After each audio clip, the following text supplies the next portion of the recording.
70 AM, 96.3 FM.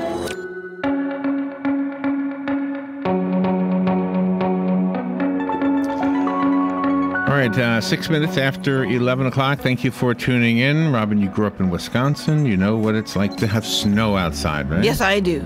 So I have a snow story of my own. I grew up on Long Island, and I was one of 5 kids, and we would love when it snowed because then we would listen to the radio to see if our school was closed. And one day it was, and not only was it closed, but the whole world stopped. There were no cars on the street. The neighborhood was just packed, and now there's 5 of us. And somehow or other, we start making a fort. And the kid across the street also makes a fort. And next thing you know, it's us versus them. I bet. And I was not a great thrower of balls, but I had a brother who was really good at throwing baseballs. So, of course, he was the best one to throw the snowballs. And yeah, a scene from a movie probably happened. We have an amazingly popular author on the phone. Jeff Kinney is on the phone, and we have some listeners who just can't wait to hear about Diary of a Wimpy Kid, Book 13, The Meltdown.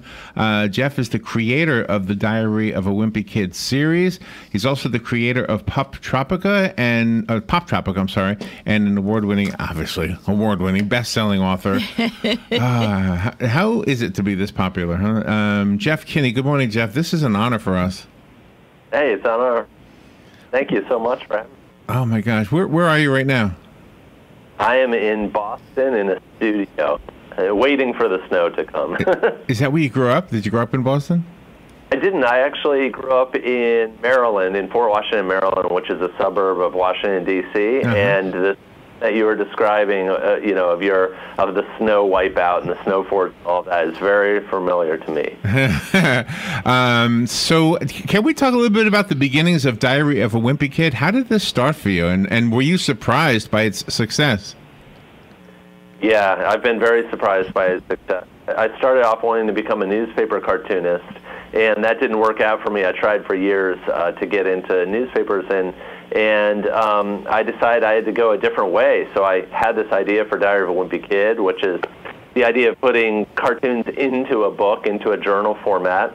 Worked on it for about 8 years, and once I was done, I showed it to somebody who liked it, and that got me started on my publishing career. Oh, wow. So were you doing this kind of doodling in school in your actual notebook?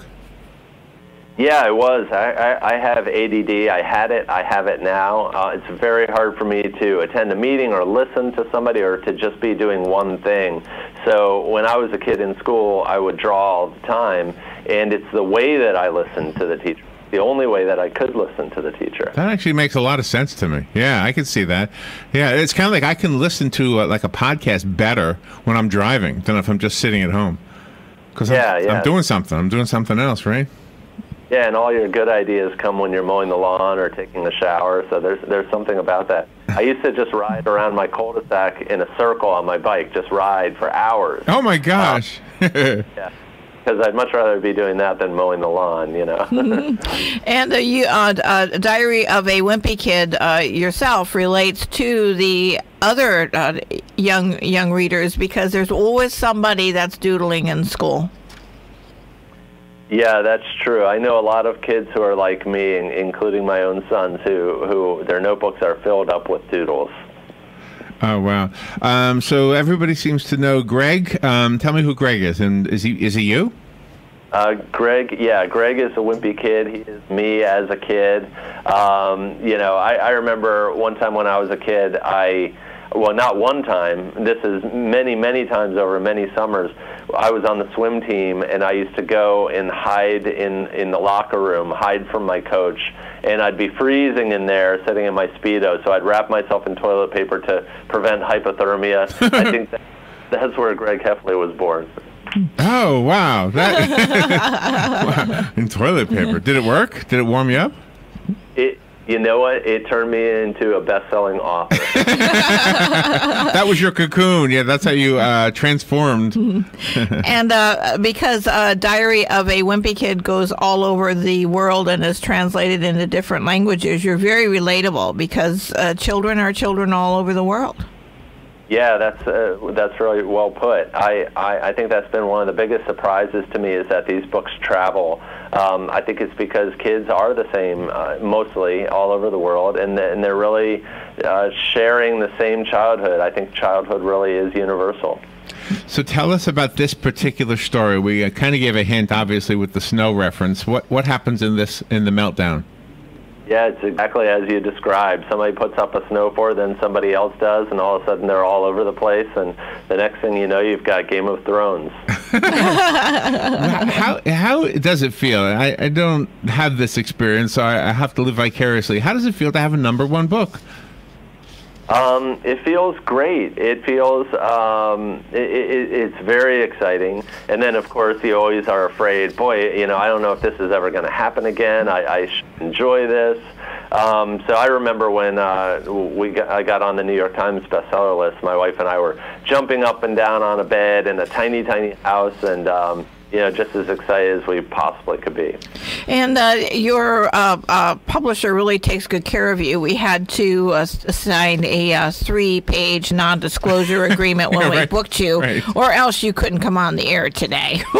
It's just a ploy to make me important, and I hope that it worked. I hope I seem suitably important to you. It made me feel like a wimpy kid. I said, "Oh man, your book is #1 in the weather category. That is outstanding." In the weather category, isn't that something? Did you know that? I'm looking at Amazon right now. Children's weather stories, right? So. Oh yeah. You're right. I'm looking at them now. Yeah, I see them. I think you really, truly are an inspiration to the children, because sometimes they will get discouraged by the adults in their life and say, "Well, this is great for a hobby, but you can't make a career out of it." But you're proving them wrong. Yeah, that's funny. I always tell my kids I hope they're productive in their life, because if you're productive, it'll give you a certain amount of happiness. So I feel very lucky to be in a position where I can be productive. So where will this take you? That it hasn't already taken you. Where do you see this going?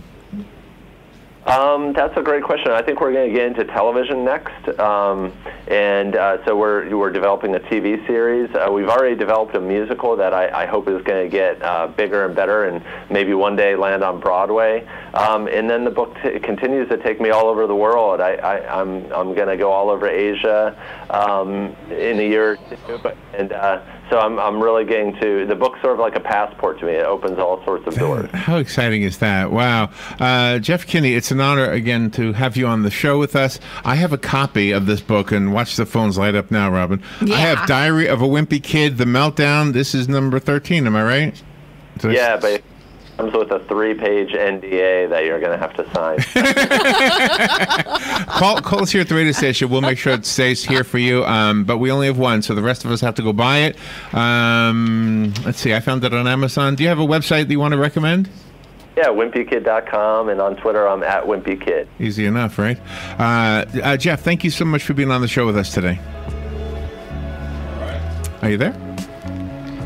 I guess so. Maybe you had to go. He's still there. All right. Thank you, Jeff, if you're there. I don't know. We kind of lost you a little bit. A lot. We'll be right back.